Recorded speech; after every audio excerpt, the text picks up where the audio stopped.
Hello everyone, আশা করি খুব ভালো আছো, সুস্থ আছো, স্বাভাবিক আছো। হ্যাপি নীলষষ্ঠী। নীলষষ্ঠীর অনেক অনেক শুভেচ্ছা প্রত্যেক সন্তানকে। সে সন্তান বড়ই হোক আর ছোটই হোক, প্রত্যেক সন্তান, প্রত্যেকেই তো মায়ের সন্তান। তো প্রত্যেক সন্তানকে নীলষষ্ঠীর শুভেচ্ছা। প্রত্যেকেই হয়তো নীলষষ্ঠী করেছো, মেয়েরা, ছেলেরা নয়। তবে একটা কথা আছে, কালকে ঘরে আলোচনা হচ্ছিল, শিবরাত্রি নাকি মেয়েরাই করে। আমি বলছি না, শিবরাত্রি শুধু মেয়েরাই করে না। আমার মাকে দেখিনি করতে কোনোদিনও, আমিও তো কোনোদিন করিনি। পরে করেছি, অনেক পরে। তো বাবাকে দেখতাম শিবরাত্রি করতে। তো এই হলো ব্যাপার। আজকে আমারও নীলষষ্ঠী ছিল, নীলষষ্ঠীর উপাস ছিল। সেই করতে গিয়ে একটা বিস্তর রকমের মানে ভ্যাবাচ্যাকার মধ্যে পড়েছিলাম। কালকে দেখে এসেছিলাম, কি ভ্যাবাচ্যাকা বলছি। কালকে দেখে এসছি মার্কেটে 20 টাকা করে, এখানে নয়, আমি যেখানে থাকি সেখানে নয়, 20 টাকা করে তরমুজ বিক্রি হচ্ছে। কিন্তু আমি নেমেই এমন একজনের কাছ থেকে তরমুজ কিনেছি, সে কিনে আমার কাছ থেকে 25 টাকা নিয়েছে। ভালো কথা, আমি এর আগে তরমুজ কিনিনি, যেহেতু ঠাকুরকে আমাকে দিতেই হবে। তো আমি চেয়েছি, আর আমি কখনো ওরকম যখন আস্ত ফল দিয়ে আসি ঠাকুরের কাছে, তখন আমি কোনো কিছু বাড়িতে প্রসাদ হিসাবে নেওয়ার জন্য আমি আনি না। ওইগুলো বানিয়ে মানে ওগুলোকে বানানোই বলে, কাটা বলা যায় না, যে কেটে দিল ঠাকুরকে, কেটে আমানি করে, এটাই বলে। অনেকেই হয়তো জানো না, অনেকে হয়তো জানো। ওটাকে বানিয়ে দেয় ঠাকুরের কাছে, সেগুলো যতজন পায় ততজন। আমার মনে হয় ওটাই আমার কাছে বড় পুজো। তো আমি আজকে ন্যাচারালি গেছি। কালকে আমি যেহেতু দেখে এসেছি, আর অতটা দূর থেকে আমার বয়ে আনা সম্ভব নয় দেখে আমি আর কি, আর অনেকটা রাত হয়ে গেছিলো। প্রায় 10টার পরে আমি বাড়িতে এসেছি, 10:30 নাগাদ। অনেকটা রাত আমার কাছে। অতটা দূর থেকে এই পা নিয়ে ফল বাজার করে টেনে আনা সম্ভব নয় দেখে আমি আনিনি। আমি একটি কাজে গেছিলাম। তো যাই হোক, আজকে যখন আমি সমস্ত কিছু কিনে ঠাকুরের কাছে নিবেদন করতে যাব, তখন বলছে 30 টাকা করে তরমুজ, এবং প্রত্যেকটা দাম মারাত্মক চড়া। যেই বলেছে আমাকে এখানে 30 টাকা করে তরমুজ, সেহেতু সাথে সাথে আমি যত মিষ্টি ফিষ্টি কিনেছিলাম, মিষ্টি দই এগুলো কিনেছিলাম, টুকটাক ফুল, বেলি ফুল এইসব কিনেছিলাম, কাটা ফাটা এইসব যা লাগে কেনা হয়েছিল। কিনে আমি একটি দোকানে রেখে সোজা টিকিট কেটেছি, কেটে বারাসাত চলে এসেছি। বারাসাত থেকে আমি ন্যাচারালি সবজি বাজার ছাড়া আমি সেরকম ফল বাজার করি না। আমি মুসম্বি, লেবু টেবু ছাড়া এইসব কলা ফলাও আনি না। কলা ফলা ন্যাচারালি এখান থেকেই নেই। তো 3টে 20 টাকা করে কলা নেয়। আজকে সেই কলাই এক একটা 10 টাকা করে পিস। আমি তো বারাসাত গিয়ে আরও চক্ষুস্থির, সেখানে বলছে 25 টাকা করে তরমুজ। তবুও মনটাকে একটু শান্ত করলাম, কারণ এরপরে তো আমার আর যাওয়ার কিছু নেই। আর এরপরে এসে যদি আমি সেই দোকানগুলোতেই আবার জিনিস কিনতে যাই, সেটাও আমার মান সম্মানের ব্যাপার। সেটাও আমি হবে না, করতে দেব না, মানে আমার আসবেই না। এখানে কাঁচা বেল চাইলে এক একটা 25 টাকা করে, কাঁচা বেল, ছোট্ট ছোট্ট বেল।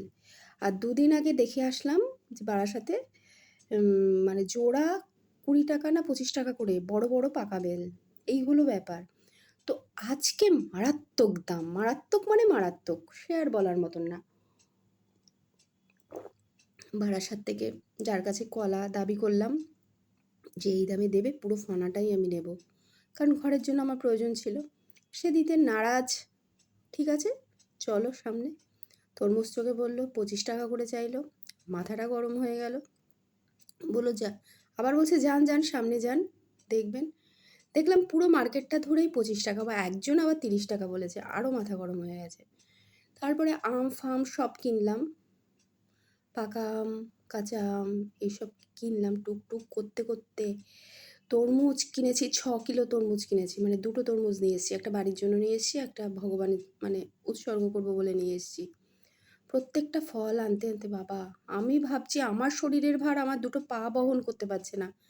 এবার তো কিনে আমি অস্থির অবস্থা, মানে যখনই আমি কিছু কিনতে যাই তখনই ভাবে কি আমার কম পড়বে, আমার কম পড়বে। আমি যার জন্য আরেকটু বেশি করে নিই, আরেকটু বেশি করে নিই। আর প্রত্যেকটা ওয়েটই ভাবো 6 কিলো, তারপরে একখানা ১৬ খানা কলা, ১৬ পিস কলা, ৪০ টাকার ১ কিলো শসা। এইগুলোর ওয়েটটা ভাবো, ওয়েটটাকে অ্যাড করো, মানে ভাবো, মানে এরকম শাক আলু, আপেল, ওগুলো আমি একটা একটা করে নিয়েছি। আমি খুব একটা ঘরে ফল, ওই ফলগুলো খাই তাও নয়, আবার মন মর্জি মতন। বাঙ্গি, এগুলো ঠাকুরের কাছে দেবো বলে নিয়ে এসেছি। এত পরিমাণ ভার হয়ে গেছে, আমাকে আবার আরেকটা ব্যাগ কিনতে হলো। দুধ বোধহয় এদিকে পাওয়াই যেত না, ওইদিকে বলে ক্যারেট নামাচ্ছিল, তো দুধ নিলাম। বেলের দাম শুনে আমি আর বেল নেইনি, বেলপাতা, ফুল টুল এইসব নিয়ে, নীলকণ্ঠ ফণ্ঠ নিয়ে আমি এইসব নিয়ে পুজো দিয়ে এসছি। এই হলো ব্যাপার। মানে আর তারপর এসে যে যন্ত্রণা, সেটা হলো মাথার যন্ত্রণা। মানে আমি এসে পুরো গা হাত পা ছেড়ে দিয়েছে, মানে এত তাপ বাইরে, বীভৎস তাপ।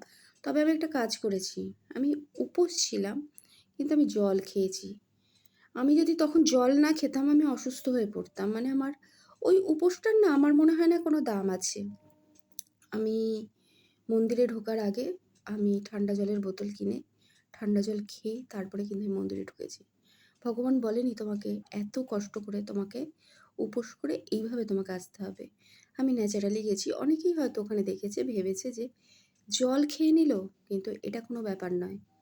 তুমি ভগবানকে কতটা মন দিয়ে ডাকছো সেটাই হলো ব্যাপার। কেন এইগুলো বলি? এগুলো আমার মধ্যে চলে এসছে। আগে খুব কুসংস্কারাচ্ছন্ন চিন্তাভাবনায় ভুগতাম। তো আমার এগুলোকে কুসংস্কার মনে হয়।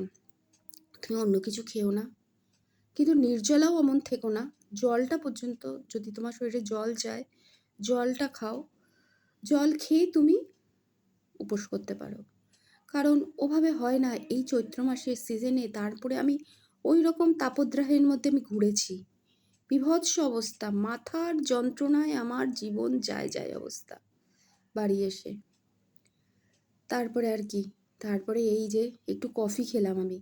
পারছি না আমি, আমার পক্ষে ওরকমভাবে সম্ভব না। আমি একটু মিষ্টি মুখ করেছি, কিচ্ছু খাইনি, আর এই কফি খেলাম। এখন আমি হয়তো লুচি বানাবো, সাবু খাবো না। আমার কাছে কোড়ানি নেই এখানে, যে আমার নারকোলটা তো প্রয়োজনই একটা সাবুর মধ্যে। সব থাকলেও কোড়ানিটা আর দাটা আমার ঘরে নেই। তো যাই হোক, এগুলো সব বাড়িতে আছে। এই হলো ব্যাপার। তোমরা নিশ্চয়ই, আমি সাবু মাখা ভীষণ ভালো খাই। কারোর বাড়ি এরকম পাশাপাশি থাকলে কেউ যদি আমাকে একটু দিয়ে যেত তাহলে খুব ভালো হতো। খুব ভালো খাই সাবু মাখা। আমি বাবা যখন শিবরাত্রি করতো, পরবর্তীতে যখন শিবরাত্রি আমিও করতাম, তখন ওই সাবুর জন্য বসে থাকতাম, কখন একটু সাবু খাবো, কখন একটু সাবু খাবো, সাবু মাখাটা খাবো। অনেকে দই দিয়ে মেখে খেতে পছন্দ করে, অনেকে নারকেল, তারপরে সন্দেশ এইসব, দুধ তো থাকেই, কলা, এগুলো দিয়ে মেখে খেতে পছন্দ করে। আমি যেমন দইটা দিয়ে খেতে পছন্দ করি না। মিষ্টিটা অনেকে পছন্দ করে না, একটু টক মিষ্টি ভাব থাকে দেখে অনেকে দই দিয়ে খায়। আমি ওটা পছন্দ করি না। তো যাই হোক, আজকে আমার পুজোটা ছিল এরকমই। কেমন লাগলো আর তোমাদের পুজো কেমন কাটলো অবশ্যই জানিও। ছেলেরা তো করোই না, ম্যাক্সিমাম তো আমার মানে অ্যাকাউন্টে, মানে আইডিতে ছেলে আছো, পুরুষ মানুষ আছেন। তবুও বাড়ির প্রত্যেক মহিলারা, তাদের স্ত্রীরা, মায়েরা করেন। কেমন কাটলো জানিও। প্রত্যেক সন্তানদের জন্য থাকুক অন্তর থেকে প্রচুর ভালোবাসা।